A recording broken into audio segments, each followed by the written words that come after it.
And that's one without the onions. Yeah, sorry. I know I must be interrupting the girl talk. Oh, Colleen, the customers have got to eat.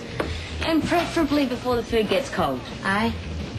Oh, all right, back to it then. It really is exciting news, isn't it? Subtle as a house brick. Well, maybe, but I still don't know what she's talking about, and I'm not going to unless you tell me. Well, it's no big deal. Dan asked me out on a date and I said yes. That is exciting. Yes, it is, and I am excited. It's But? just... Well, nothing. I like him, I really do. Leah. What has Flynn said to you about Peter? What do you mean? I know if he told you, you wouldn't say anything to anyone. Do you know what Peter said about Vinny? Yeah, well, Flynn did tell me that. I wanted to say something to you, but I didn't want to be the one to bring it up. It's just thrown me, I just can't stop thinking about it. What if it is true? What if he's still alive? Do you really think that he is? I mean, it's a pretty out there idea. I don't know. I don't know what to think. But what if it is true, And this is why it's really stupid for me saying yes to going out with Dan. It's just such bad timing. I'm officially insane. I must be. Well, you like Dan. You just admitted that. Yeah, but what about Vinny? Only me again. Don't let me interrupt anything. You're not interrupting anything, Colleen. Oh, the after-school rush has thinned out a bit, thank goodness. So I'll just rinse these off. But you carry on without me. Well, don't worry about in me. that case, I might take a 10-minute break. Eh? Do you mind coming for a walk? Well, if you must, I suppose. So, can I admit something really awful? Go ahead. If I found out it was true, if Vinny was still alive, I'm not sure if I'd want to go back to him, I'd have to stop and think about it. That's not awful. It's my husband. He was your husband.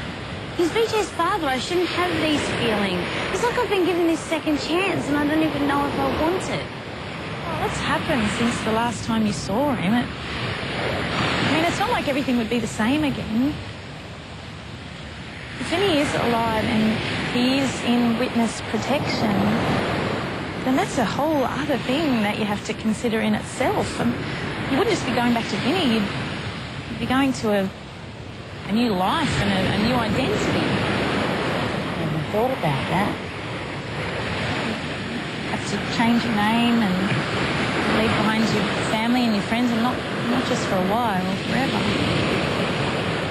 I mean, I'm not trying to talk you out of anything. I just think you're being really hard on yourself. This isn't an easy decision to make.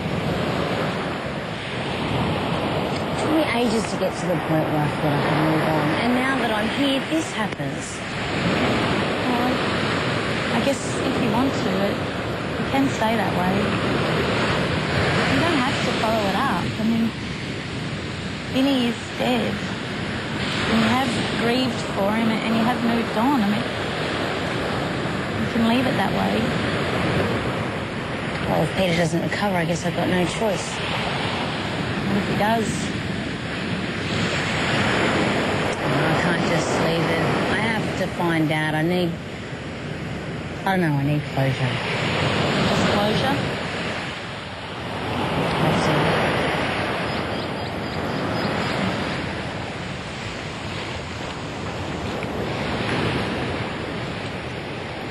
Okay, Leanne.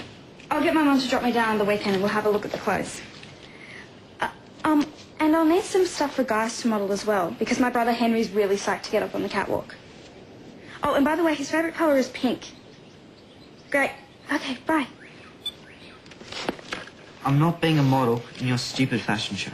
Oh, that's right. I forgot. You're totally gutless and selfish. Don't you remember how much Scott used to get paid out for his ballet? I'm not putting myself up with the same thing. Times have changed since then. Matilda, there's people in Summer Bay that don't even know a man walked on the moon. Just drop it.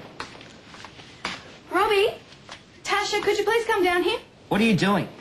You should show them. No way. Just see how they react. I already know they're going to kill themselves laughing. Robbie! Tasha! Shut up, all right? Show Robbie and Tasha, or I'll tell everyone at school. No way. I think the first person I'll ring is Deborah. You know how she loves to spread gossip? You're bluffing. You say so. It's ringing. Deb! Hi, it's Matilda here. I've just got something to... Only you and Mum were ever supposed to know. You promised. Henry, it's time for you to come out of the closet. You shouldn't be embarrassed about it anymore. I'll remember that when I'm getting my teeth made. Look, it's your choice. Either we get Robbie and Tasha down here now, or I make a general announcement on the gossip hotline. What's it going to be? Okay. What's so urgent? Henry's got something to show you. But if you're busy, that's fine. I can wait all year. In that case, I'm going to need to make some phone calls. What's going on? Henry's got a really good idea for the concert, but he's shy because no one knows that he can do what he can do. I hate to tell you, but I don't think Mr. Hyde's going to say yes to a farting demonstration. Damn, you know what? I guess that's me out then. See you guys. I'm serious, Henry. If you don't show them now, I'll tell the entire school. I'll build my own website if I have to. Show us what? You're not going to believe this, but he's talented.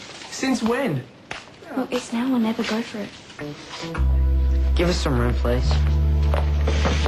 Don't say I didn't warn you. He's really good.